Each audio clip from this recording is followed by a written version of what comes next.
Industry Book Review, a podcast that encourages roofers, flood and fire mitigation contractors to continually learn and grow to improve their businesses and lives. I'm Matt Danskin, a training consultant best known for teaching restoration contractors to consistently develop productive referral relationships with insurance agents. I'm sitting down with experts from across the industry to dive into the books that help them improve and make an impact on the restoration industry.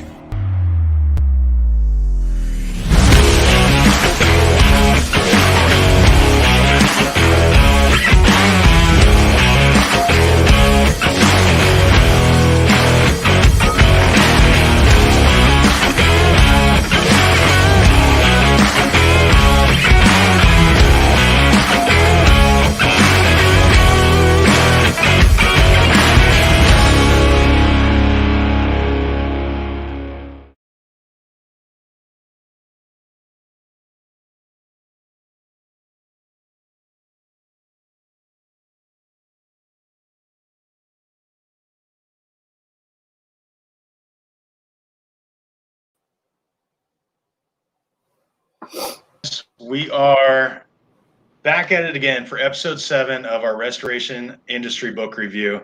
I'm really excited about this one. We've been bouncing around in books that are industry specific and books that are more personal development and that type of thing.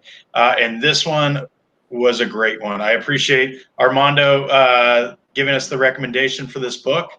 And I actually just finished it a couple of hours ago. So I've been listening through and really enjoying it. Guys, I want to introduce you guys to everyone watching the show today. We'll go ahead and start. In my view here, I've got Graham as our first guest. Graham, go ahead and tell the audience who you are, man, in the roofing industry. Awesome. Hey, thanks for having me. First off, that introduction was fire. Love it. My name's Graham Desert. I'm the Chief Visionary Officer of Roofing 101, one of a few partners. We operate in 12 different markets across, I think it's 10 states, maybe it's 9. So that's who we are. I've been in the industry for about since 2007. 2007 is when I started in the industry. Started out as a roofing sales rep. 8. So, yeah, that's me. Awesome, man. And let's go ahead and bring Armando back on. Armando, let everybody know who you are. I know you've got all sorts of media impact going on. A lot of people know who you are already. But for those that don't. Yeah, hey, what's up, guys? My name's Armando Jacox, and I'm the owner and founder of Foothills Roofing Exteriors. And we started officially 2 years ago. That's when I kind of started the planning, and then we launched really April of 2019, and we've hit zero, went from 0 to 2 million in 12 months. And so we keep cranking and keep adding and keep growing. Pretty much reinvested those funds into having a full-on internal media department to help us make videos, go on Facebook, have a in-house web designer, and we're looking to continue to grow and all that good stuff. Awesome. Yeah, perfect timing to start a roofing company in Colorado, right? The first year they don't have a major storm in our lifetimes. But you guys are doing awesome things. That's really, really cool. A cool testament to what you're doing, that you don't need a storm necessarily. So, guys, I brought you guys on specifically because I'm really interested in, what you guys are doing. But I want to talk about this book, which for anybody that doesn't know, it's Can't Hurt Me by David Goggins. And David Goggins kind of was just started off, had a really rough life in his early childhood, really cut a lot of corners, was just kind of floating through life. And he had some moments where he was getting some traction, but really not doing anything until he had a really life-changing moment or events, and really has just become this absolute phenom in terms of performance, and he does a lot of it through physical performance. But he just has the mental toughness, the physical toughness that is, I would say pretty much unparalleled. He talks about he's the uncommon of the uncommon. Graham, I know you said that you were really excited about this book. This was really impactful for you. Tell me a little bit about that, about kind of how it met you personally and what that's meant. Yeah, so let me dive into that. I'm getting a lot of feedback. You guys getting that feedback? No? Okay. So when I first heard about this book and I first heard about David Goggins, I liked his stuff. I saw him, running a lot. You see him on Facebook. He goes live and he's like running and he has a message. And, I felt that, that was, very impactful messages, and I enjoyed those. Then when his book came out, people kept on telling me, hey, read the book, read the book, read the book. And, my thought was like, it's just another Navy SEAL with a message about being tough. And at that point, it's like I've gone through, I've broken past my barriers. Like I've gone through like a civilian, based hell week. I went through that. It was 60 hours of just getting your face kicked in. I've done physical challenges. Like I ran 300 miles or 235 miles, 300K or 300 kilometers from Sparta to Thermopylae in Greece. And so there's all these challenges that I did. So I understood mental toughness, and I felt like there's this pride thing in the way. Like I didn't need to hear another message. But what happened was I went through an injury, and I would say last fall or so, I had a foot injury, and that really started messing with me mentally. It started messing with my identity and who I thought I was physically. Because I wasn't able to be physically active like I used to. So, it was recommended to me again. Like this book just kept on coming to me, and I made the commitment to put it on audio. Get it downloaded on audio. And right after Christmas, I was driving from Denver to California back home, where I live in San Diego, and it's about a 14-hour drive. Well, the audio version of the book is about 13 and a half hours. So I speed it up to about 1.2 so I can move through it faster.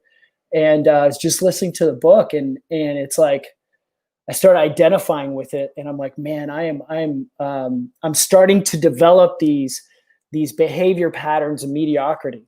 And so as soon as I got home, which was probably about 11 o'clock at night or so, I shaved off my beard, shaved my head. At that time, I had longer hair, so I've got shorter hair now. It's time for a haircut. But decided to go run. Went for a run, jumped in the ocean, ran back, and it was about an 8-mile run. And I haven't ran in months, and so I just at that point made the decision to have a different mentality. So that book like really just woke me up and said, hey man, you're better than what you're doing right now. You need to make a change. And so that's my personal my personal story around the book itself. That's awesome. Yeah, that's one of the reasons that I wanted to have you on here. I see some of your stuff on social media, the Murph stuff that you're doing. Mm-hmm. I didn't even know that you ran hundreds of miles, which just blows me away. I'm sure Armando has probably run hundreds of miles at a time as well. But we got him on mute, so we can't tell one way or the other. But that's one of the reasons that I wanted to have you on here. But Armando, tell me, I know you recommended this book. You said that it was a huge deal for you, and after reading it, I can see why. But you want to shed some light on that for me, for your perspective? Yeah, absolutely.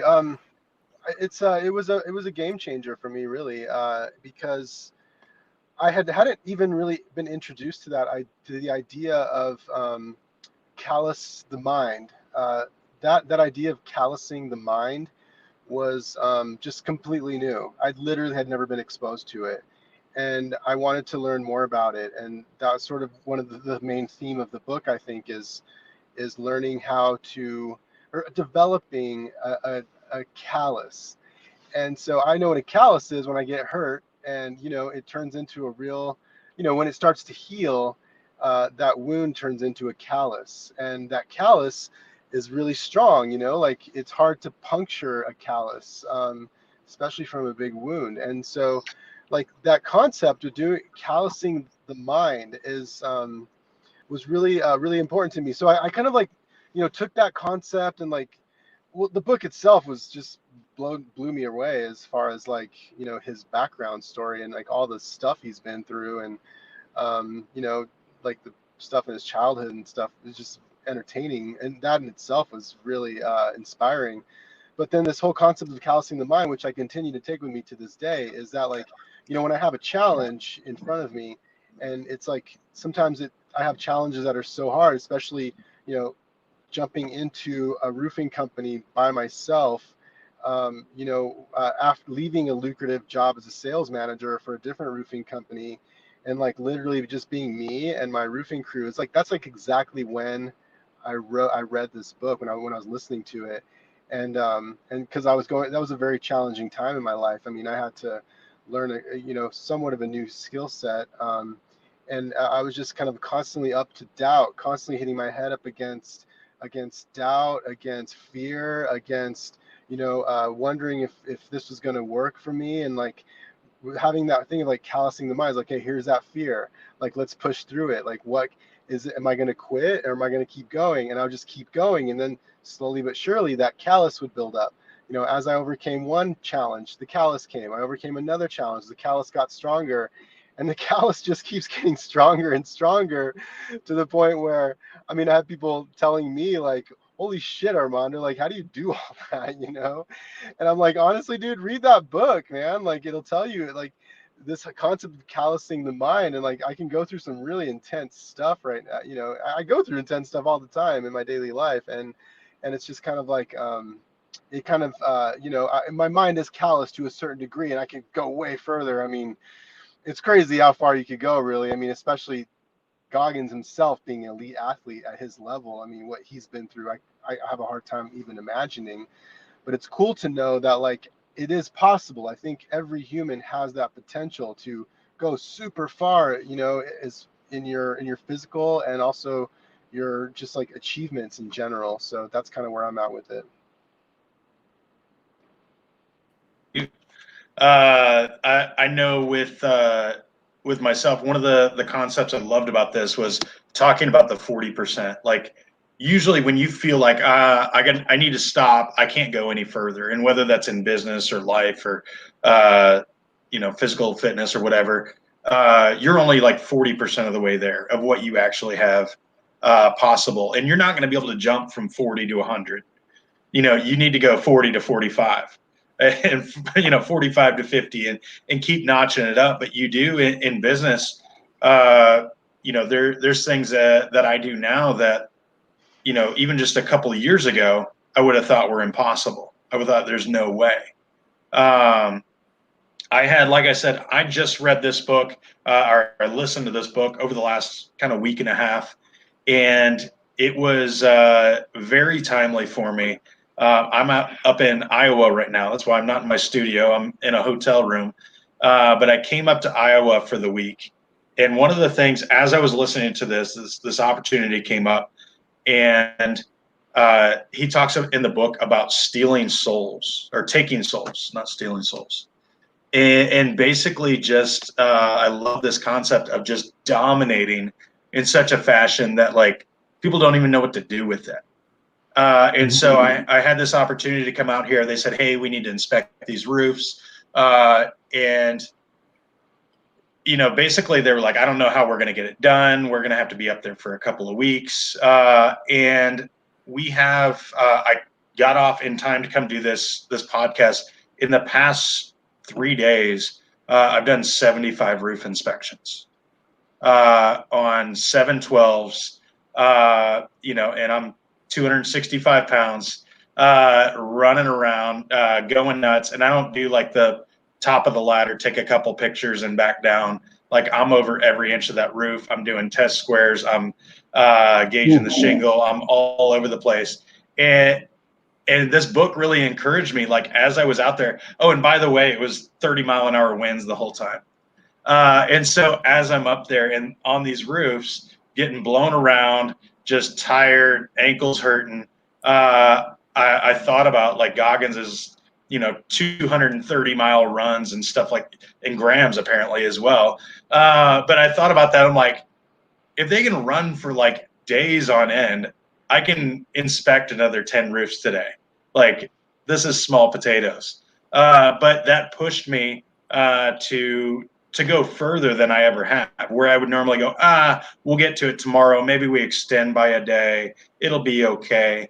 And really, the guy that was with me is just blew his mind that somebody could go out there for 14 hours a day, 3 days, in a row, and just run around steep roofs and make it happen. So that just is one example of what it's meant for me. Graham, can you touch on some of those principles there in the book? Yeah, dude, I'll dive into this, and I got a couple concepts that I'm going to review with you guys. And here's something that I'll talk about that a lot of people don't even know. We have, like, as human beings, we have 12 to 60,000 thoughts daily. That's a lot. So there's a lot. Like, this book is really all about, like, your mentality and what you believe about yourself. So we have 12 to 60,000 thoughts daily. What people don't know is that 80% of those thoughts are negative and 95% of those thoughts are repetitive. And what that means is this. Essentially what that means is that the average human is walking around with negativity that's repetitive day after day after day after day. Like, that's absolutely insane.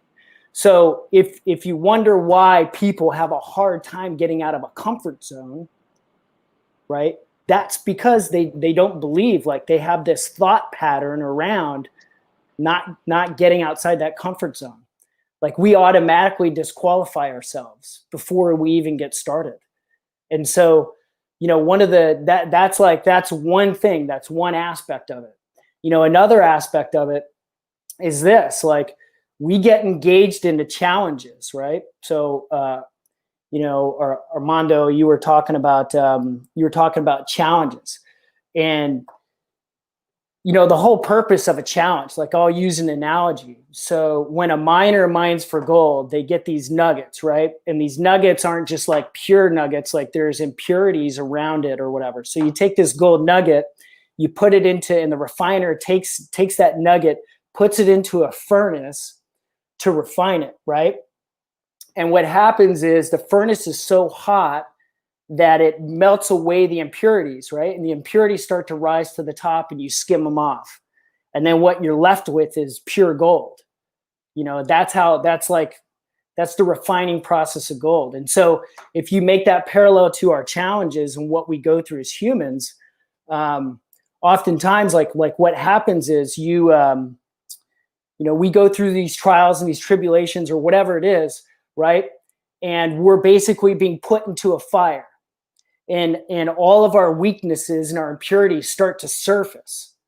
And then if we quit, if we stop and we don't, like, persevere through, we don't get to engage. We don't get to see those impurities, like, break off. What happens is those impurities stay with us. So the great thing about engaging in challenges is that your impurities are going to burn off, but first they're going to surface. That's why, like, whenever we, in stressful situations, you're in a pressure situation, sometimes we act funny. Everybody does.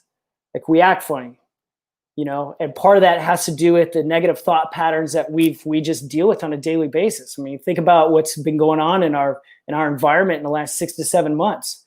Now you add on top of the social issues that we deal with on a daily basis on top of, and then, dealing with schools being shut down and parents having to, monitor their kids being schooled online. And then you add in a presidential election, and you add in all the BS that's going on in the world. It's like, yeah, we're going to act silly, but that's the impurities that come out, right?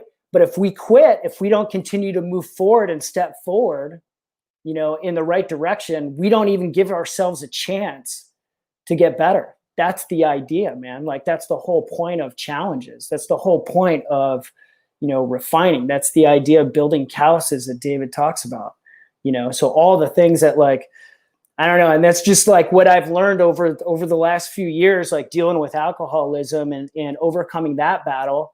Right. And then going through all the physical challenges, and really it's just making myself sharp, and that's, I don't know, that's what it comes down to. And then at some point, you have to have some sort of tools to use, like besides being tough, like what else is there?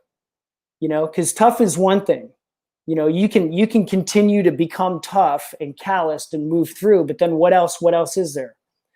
So one thing that I can leave with you today is just take your thoughts captive, without getting too deep into it.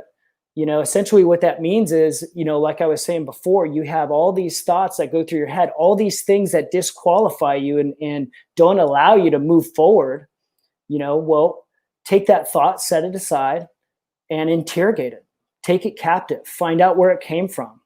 Like why, like David went through all of those things as a kid. Like he probably, with unconsciously took his thoughts captive and had to figure out like how to overcome all of that mental battle of, dealing with the abuse from his dad and all the negative things that people spoke over him over his life. We all deal with that. We've had bosses, we've had parents, we've had family members, we've had coworkers, whoever speak negative things over us that we've agreed with. And that agreement, when you agree with it, that's what holds you down.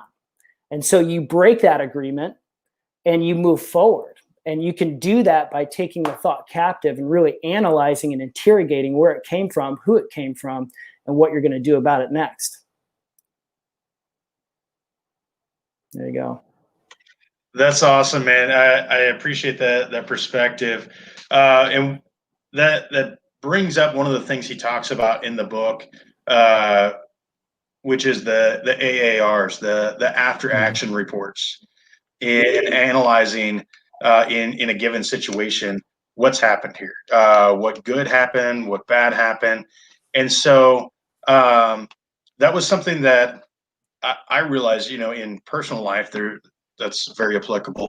But I think that can work well in business. Armando, we haven't really talked about this ahead of time. Obviously, you read the book. You saw that. Is that something that you guys are doing in any way to improve your business and get better results? I'm not familiar with I don't remember That's all right. the AARs. I apologize, and I don't. Yeah, and I don't. I didn't do the challenges, So I was just listening to the books like I do, a lot of books when I'm driving, and so yeah. I think I was talking to a friend of mine yesterday actually, and we mentioned some of the ideas. I told him about the show, and I was going to be on the show, and he was kind of saying, one thing with David Goggins' book is he has struggled with is like this whole concept of burnout, and like working, like work-life balance, and how David Goggins is sort of like basically thinks it's not very important, or not that it's not important, but that he's not a big work-life balance guy. You know what I mean? Yeah. And when my friend was telling me that he worked so hard that like last year that he had to take the whole month of November off, and now he had such it was so good and refreshing for him that he takes November's off now, like every year. And well, he's going to do it this year again, but because he had so much out of it from last year. And so I was like, that was really interesting to me, and I kind of thought about it, and that's got to be pretty bad for me to like take off like a whole month, like as far as working like so burnout. Like the way I approach burnout is sort of the David Goggins approach, which is, okay, I'm very burned out here. Like I don't feel like I can go on. I'm just like, I need a break. I want to take the whole dang month off, but I just keep going, man. I just keep going. I just kind of put that. It's like, okay, I'm burned out. I'm tired. I can't go anymore. I don't really know. I want to just quit. I'm just gonna stay at home. But I don't. I just kind of like just keep working. Right. And when you hit a roadblock, you strategize and you figure out where you can keep moving. Right. Well, the one Uh, thing I do, I will, like, this happened recently, like literally just happened like a week ago. And I was like about to take the whole day off. I'm like, dude, I can't, I don't even want to go to the office. I'm like so tired of all this. And I'm just going to not do anything. But what I did instead is I got up, happened to get up early that day. Like, I don't know, like, I usually get up between like 6 and 7 a.m. So I got up, around 6, and I just kind of like went and got a coffee, and I was like, you know what? I'm not going to do like anything. I'm just going to have some coffee. I'm going to hang out with my kids. I'm going to chill, and like, I'm going to make a decision what I'm going to do at like 9 a.m. So like, I just didn't even think about work. I just figured, maybe I'll take the day off. Maybe I won't. I don't know. But like come 9 a.m., once my kids were gone, my wife was gone, and like I had some coffee, had a little time to relax, I was ready to grind again, man. I didn't even want to stop. Like I didn't want to take the day off. I was just like, I needed like that, 2-3 hours of just a little rest. And then I was just back. And as soon as I get back on, in my car and on the phone and like working, I just start grinding really hard. So, and it was over, and I haven't felt like that, for a little while. And so, I don't know. I think that's part of what the kind of lessons he teaches in the book is that you hit that wall, you hit certain areas, and yeah, I mean, I think you raised a really good point too, Graham, as far as like what is after all of that, and I think that's sort of the timeless question of humanity is what's after all of it. I mean, what's after? Okay, yeah, grind really hard all year long. Great, now what? And that's something I'm still, Mm-hmm. learning in my life and still, learning and discovering and that kind of stuff. But I love this roofing business. I love everything that's involved with it. So I think that helps me with the grind as well. yeah, I think he talks about there's no finish line, which I think is just mind boggling when he's running like hundreds of miles and you're just begging, trying to get to that finish line. But in life, there's no finish line. So as soon as he, hit one of these accomplishments, he finished an ultra, or he won, or he did the pull up record or whatever. He's just like no celebration, just okay, on to the next one. Like I'm gonna go do something else.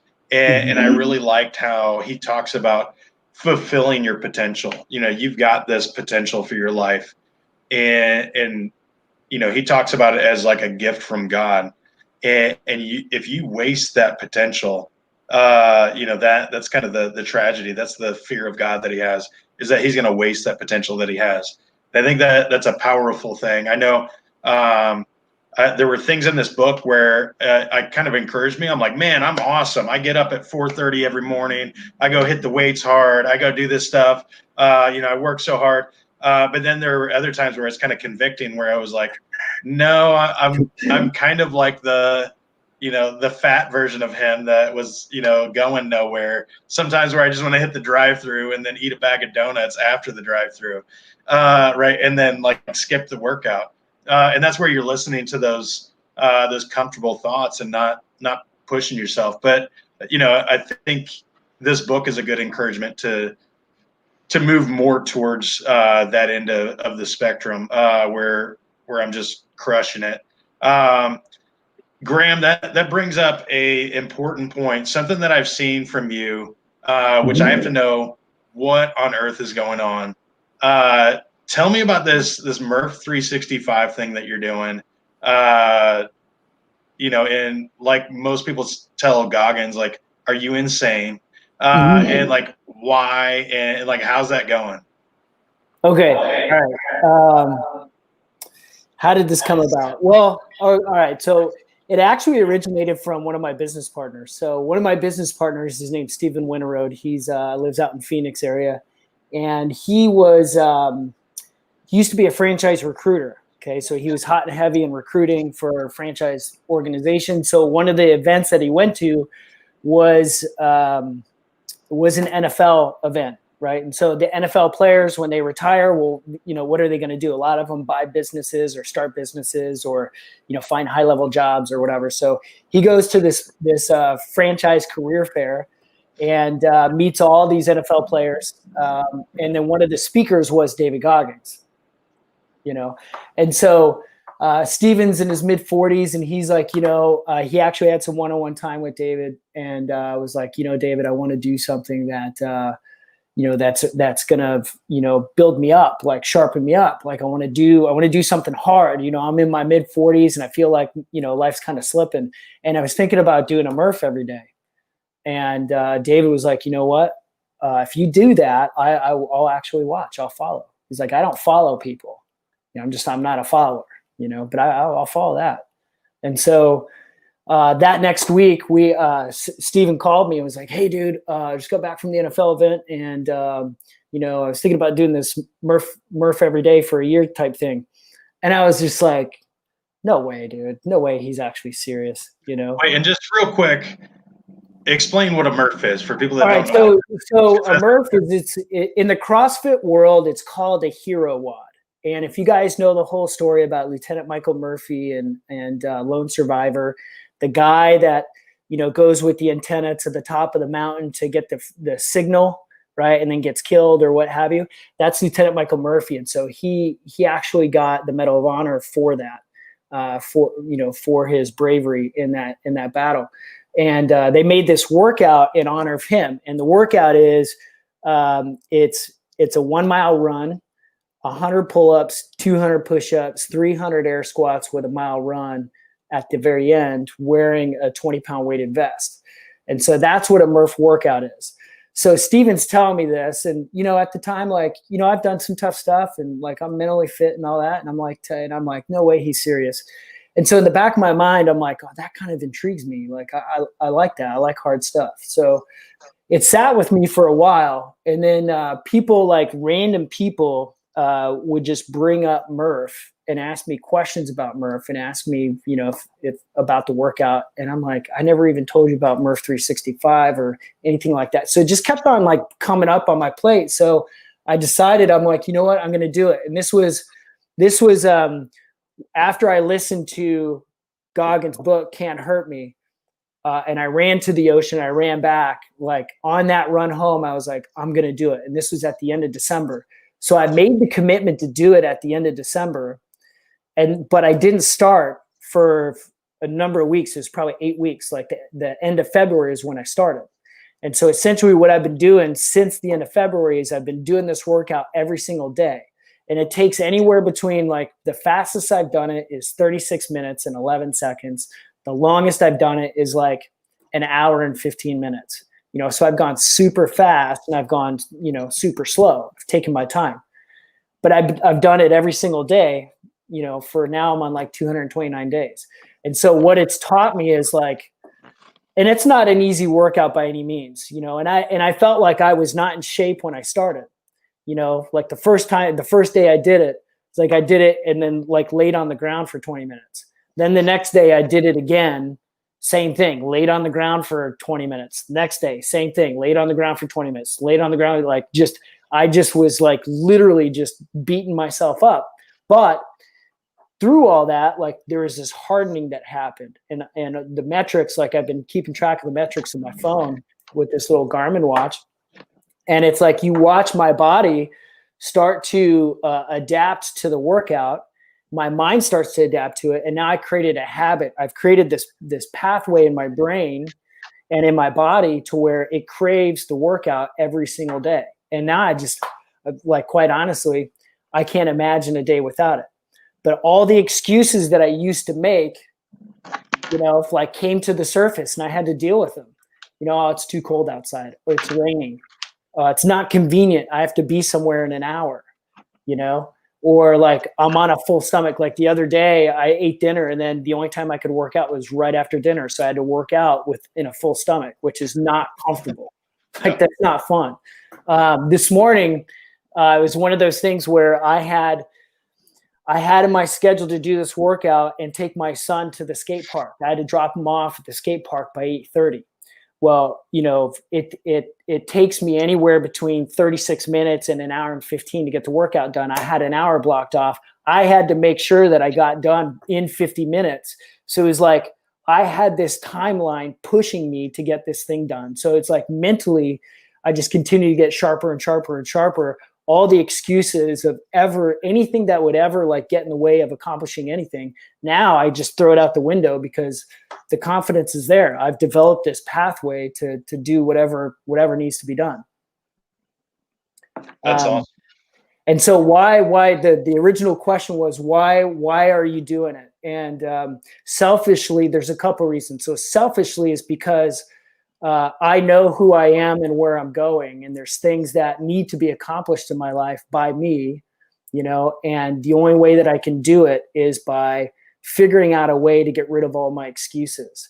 And so this is the way that, was brought to me, and I took action on it and started doing it. And now, 229 days in, I feel like, if there's something that needs to be done, there's no excuse. And then on top of that, we're raising money for, Special Operations Warrior Foundation. So the goal is $100,000.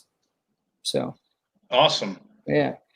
Very cool. And I think that speaks to the next thing that I wanted to make sure we talked about. Is, he talks about mental toughness, like keep pushing through all these things, but he always brings it back to, you have to put in the work. Like, it's not, you can't just go, oh yeah, like I'm going to decide in my brain that I can run 200 miles. He tried doing that, his first ultra, right? Like his first 100-miler, and it, damn near killed him.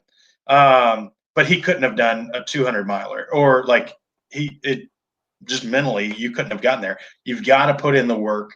You've got to put in the reps and the routine there to get to that point. But I think all of that gives you the confidence in knowing, hey, I can accomplish this.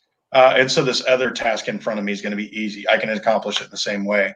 Armando, I want to talk with you some more about, putting in the work. I know you put in work, man. Put in the work to achieve your goals, even if they seem extreme. Can you talk about that piece a little bit for us? Yeah, man. I mean, I just, to me, I really don't work that hard, to be honest with you. Like, I feel like my team is the one that's doing a lot of the work, I mean, the fact that I can sit here with you right now and have this conversation, I mean, my phone's not going off, there's really not a ton going on. And because I have like, our managers, our key managers, doing a really good job on things, and we've got a system where, if you just have a little bit of training, you can jump in the system and start, get things done and help the company, move along. I think there's a lot of work to be done with marketing, as far as in general, especially with the pandemic. I think it's like really important right now to pivot, quite a bit. I think, a lot of roofing businesses, including myself, have been used to kind of canvassing and having canvassing teams, and with the pandemic, I think it's much more challenging. I mean, that's just a fact. I mean, people don't want us to canvas and whatnot, and like we can, and we generate leads still that way, but I think it's just so much more effective, or not even effective, but necessary to go online, with your with marketing, and there's a lot of work to be done there, because I think that most roofers, roofing company owners especially, are good at roofing, and they know their craft, and they're not necessarily like really great like digital marketers, and I think in this day and age, it's important to, like, as any business owner, really, to become good at digital marketing. I mean, even like what you're doing here with the show, as far as like having an online show, there's a lot of work to be done there, and like learning and figuring it out, researching, and growing and that kind of thing. And to have a show like this is really cool. It gets your name out there a lot more. It gets your product out there a lot more. And I think that's really smart, and I'm really happy to be part of supporting it. But and the same thing with me, like making videos and with getting on social media, and like I took a Joseph Hughes class on social media, and that helped us get up to speed this summer on our campaigns. And I kind of repurposed some of our canvassing budget to doing more online work. And then, and then we hired an in-house web designer, and now we're kind of like honing in on our Google ad campaigns and that kind of thing. So, there's a lot of work to be done there, a lot of learning to be done there. For me, a lot of the work is really just is in terms of learning and being open-minded to, new ideas and new approaches. I've always been that way, but like with the pandemic, it's just been accelerated that much more. Yeah, and I think with both of you guys, Graham, I think your title was Chief Visionary Officer, which I like. I think, Armando, you're not the one out there slinging shingles and nailing and maybe not even doing inspections, but you're doing the work. You're putting in the work to make sure that the whole machine is moving forward, and that's so important. So, guys, I don't want to carry on too much longer. I think we've covered a lot of great stuff on here. Anything else that either one of you wants to touch on? No, Graham, you've just been going nuts on a lot of these topics here. Love it. Yeah. So I've got a couple other nuggets I was thinking of when you're talking about work, and it's like, one of the things that we, as humans, like we trust people that deliver. And we trust people that are full of action, like they do things, they're delivering. And so, you hear this a lot, deliver what you promise. You make a promise, deliver on that promise. But one of the things that we fall short on is delivering promises to ourselves, and not like a big promise, but like little things. We tell ourselves we're going to do things, but then we don't follow through. And so if you want like somewhere to start, a place where you can start, and this is what I tell everybody that works for me, everybody in the company. So everybody that works for me, I do like whenever we hire them, we do an intro to the training, and I do the intro. And one of the things I talk about is delivering what you promise, not necessarily what you promised other people, but what you promised to yourself. And it's those little things that you tell yourself you're going to do, but you don't do. And what happens is, when the more you do that, the more distrust you build up in yourself, and your confidence starts to drop. And so where you can start is start delivering on those things you're telling yourself you're going to do. Just start there. And what happens is you start to build trust with yourself, your confidence goes up, and your delivery, like not only inside yourself starts to build up, but then your performance within your work and the performance that you do outside of yourself, right? You're delivering promises to other people. Your performance starts to go up and up and up. So that's something I wanted to, bring to the table of this. We're talking about work. And that's just a perspective that has worked for us, and worked for me that I just want to share. All right. Appreciate that. I'm going to go ahead and wrap up the show. I'm going to give a little, let everybody know what's coming next week. Hopefully you guys can tune in.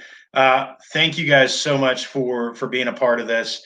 I really appreciate the perspective that you guys have, and just taking the time out of your days to be involved. If you guys are in either of the markets, if you're watching this show and you want to work for a great company, go talk to these guys.